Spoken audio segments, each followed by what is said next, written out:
welcome to the MJ Take on Sports Fan Entertainment. Game 1 of the 2017 NBA Finals is over. It's in the books, and the Golden State Warriors win by 22 points, winning 113-91. Remember, I had the Warriors winning this series in 6 games, and this game was really impressive for the Golden State Warriors. But before I begin my post-game coverage, everyone relax. Be careful before you take a lot out of this game and say, oh, it's over. Warriors are going to sweep and this and that. Remember, last year, the Warriors won both Game 1 and Game 2, winning Game 2 by, I want to say, either 23 or 33 points. They won 110-77. That's a 33-point win for the Warriors in Game 2 of last year, and they still lost the series. The Warriors were up 3-1. Having won 3 games with a margin of 10 points or more, and they still lost the series. There's plenty of basketball to be played, but man, the Warriors look good today. And Kevin Durant is a freaking beast. Okay, you can call him a wuss or a loser because he went from OKC to Golden State. Okay, fine. He's freaking good, man, and he put it on display today.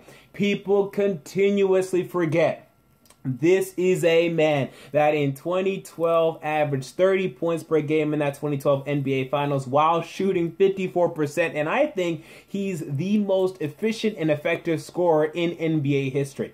I don't think anyone in NBA history shoots as often as he does from outside while retaining such a high efficiency in terms of field goal and three-point percentage. I don't think it's ever been done. Okay, some players have had higher field goal percentages, but they've been either shooting inside more or they've been shooting less than Durant. I don't think anyone has been more of an effective or efficient scorer than Kevin Durant in NBA history. I'd have to look at the statistics to prove that, but man, he's up there. He's just so efficient. He's so good. And today, 38 points, shooting 14 of 26 in terms of field goals, which is incredible. 3 of 6 from 3, so he got a majority of his field goals within the paint. He was driving constantly. They just kept partying the Red Sea for this guy. He was getting easy dunks, easy slams.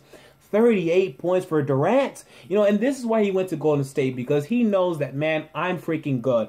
I just want to get back to the finals. And when I get back, I'm going to show everyone what I'm made of. And I look at guys like Colin Cowherd, and he said the other day, he's like, Kevin Durant is much closer to Vince Carter than Charles Barkley or Karl Malone. Are you kidding me? Kevin Durant is an all-time great NBA player, and you better get ready to watch it for the rest of this series and finals to come, because he ain't going anywhere, dog. He's staying in Golden State, and the Warriors probably aren't going anywhere either. You're about to really find out about Kevin Durant. I still think he has a chance to be a top 10 NBA player when it's all said and done. And who knows, maybe even top 5. You know, if he wins, let's say, 3 championships with Golden State and he wins 3 finals MVPs, I think he could be a top 10, maybe even top 5 NBA player. Because, again, I don't think anyone has ever been more efficient and effective as Kevin Durant. This guy's incredible, man. He's the best player on the Warriors. But who's number 2 is Stephen Curry, okay? He's number 2 to me. I think Curry may be a little bit more valuable because he's been the driving force for the team. The fans go crazy whenever he does anything. He's the face of the team. He gets them going, and today he was on. Okay, as he had 28 points. He was 6 of 11 from 3, 11 of 22 field goal. He was hitting threes today. He was getting open for threes today, taking his time, calming down, and hitting threes. He didn't start out great, but he definitely heated up in the middle of this game and helped Golden State go to victory. And he had 10 assists, too, I mean, and 6 rebounds. That's a nice game from Stephen Curry. 3 steals as well. Look at the other Golden State Warriors, though. Not great performances. I'm really concerned about Klay Thompson, who only hit 3 field goals today out of 16, was 0 of 5 from 3. He had 6 points. And remember, last series, he only averaged 11 points per game against the Spurs. The series before that against the Jazz only averaged 14 points per game. This guy is getting phased out of this Golden State offense, and I know he's chill and cool. Klay Thompson, yeah, I'm Klay Thompson, and I don't care about anything, and yeah, I just play basketball, man, that's all I know. I know he's cool Klay, but man, I'm not sure if he's happy with this. But hey, he had 16 shots, so I don't think he can really blame his teammates for not giving him looks. He's just not getting them down for some reason. I think mentally there's something going on, so he's not always in the flow of the game. Draymond Green was 3 of 12. Okay, and remember, this is a guy that really dominated Cleveland last year, so look for him to still have some big games in his arsenal in the upcoming games. Zaza Pachulia played well. He gave up, or he missed out on some opportunities early. He had some opportunities to get some open layups or dunks, and he just passed them up. I don't know why, but he had a nice game as he had about 8 points, had about 6 rebounds, and he made an impact today. And JaVale McGee had a nice block off of the bench. That was a nice key turning point for the game. Andre Iguodala came off of the bench, played well. The Golden State team was really doing well, but it was Durant and Curry that was the driving force for this team, and they did they thing. You look at the Cleveland Cavaliers, man. Let's start with LeBron, right? Because this is the talk of this NBA Finals to me. I think LeBron is getting more talk than Kevin Durant, right? We're starting to compare LeBron to Michael Jordan and starting to have that discussion. Today, he didn't have a great game. I think if I were to grade this game, I'd say it was a B-plus game from LeBron. Okay, he had 28 points, really good. Had 15 rebounds, really, really good. Great even. Had 8 assists, really good. But 8 turnovers, really bad. And I mean really bad. I'm not sure what the record for turnovers is for a single NBA game anymore. I know it used to be 11, but I think Harden may have broke that. Either way, 8 turnovers is way too high. And when you look at this game, why did the Cavs lose? One of the reasons why, the Cavs had about 20 turnovers and Golden State had about 4. Golden State set the record or tied the record for the fewest turnovers ever in an NBA Finals game, while the Cleveland Cavaliers damn near set the record. Okay, so that's a problem. And LeBron James contributed to that problem, which is why I cannot give this an A performance from LeBron. He shot well, 9 of 20 from the field, got to the free throw line, was aggressive there, but way too many turnovers, and he helped Golden State get on the fast break and get easy buckets, and that's really why they got so many buckets today. Kyrie Irving played well. He was Kyrie Irving, right? Didn't get many assists because LeBron was really ball dominant today, but he had 24 points, 10 of 22. Good game from Kyrie Irving. Kevin Love still having problems getting the flow of the game. And I was talking about this a little bit in my live analysis. LeBron, we give him a lot of credit for, using his teammates and helping his teammates and making his teammates better. LeBron just does not know how to use Kevin Love. And I think it's for a couple reasons. Number one, LeBron really likes playing with a lot of ball movement, with a lot of off-the-ball movement, having players running off of screens, setting screens and whatnot.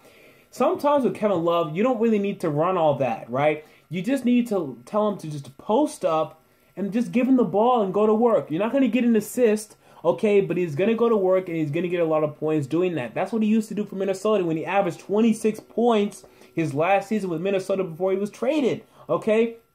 Just give him the ball in the post and let him go to work. You're not going to get assist numbers, but he's going to do a better job. If you keep asking him to play the role of Shane Battier, you're going to get limited production from him because now, yet again, we have Kevin Love. He had 15 points today, but only 4 field goals, man, not making an impact that he needs to make if the Cavs want to win this series to me. Not that the Warriors have the added firepower of a Kevin Durant.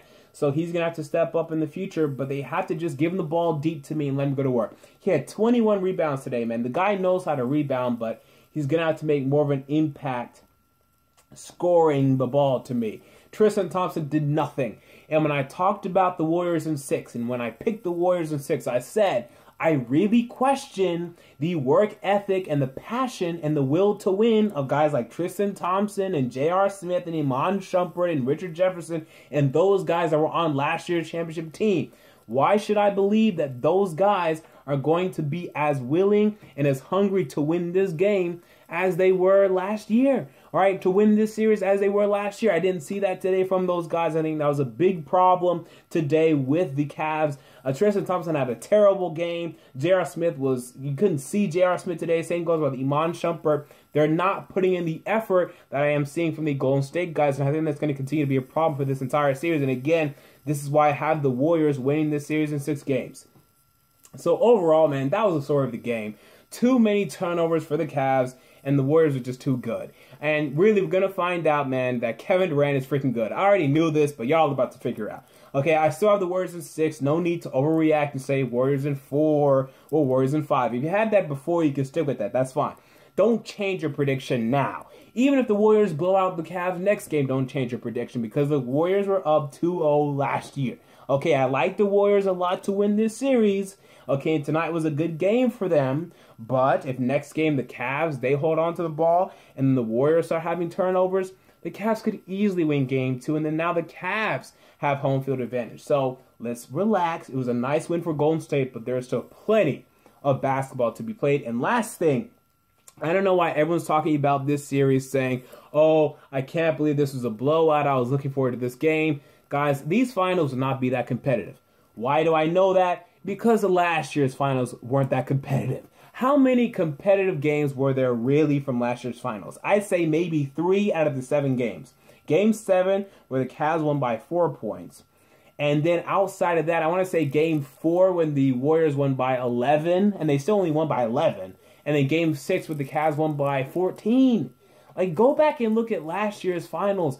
The final scores of those games, they were not that competitive. This is what we're going to get because both these two teams are such high three-point shooting teams to where the odds of them meeting close by the end of the game aren't that likely. Either a team's going to be pretty cold and the other team's going to be hot, or vice versa. That's pretty much the story of these two teams. So I'm not expecting close games this entire series, but at the end of the day, I expect the Warriors to come out as NBA champions and Kevin Durant to be the MVP.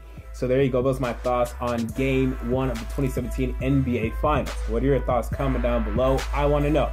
If you enjoyed the video, make sure to like, comment, and most importantly, to subscribe. And until next time, this has been the MJ Take on Sports Fan Entertainment.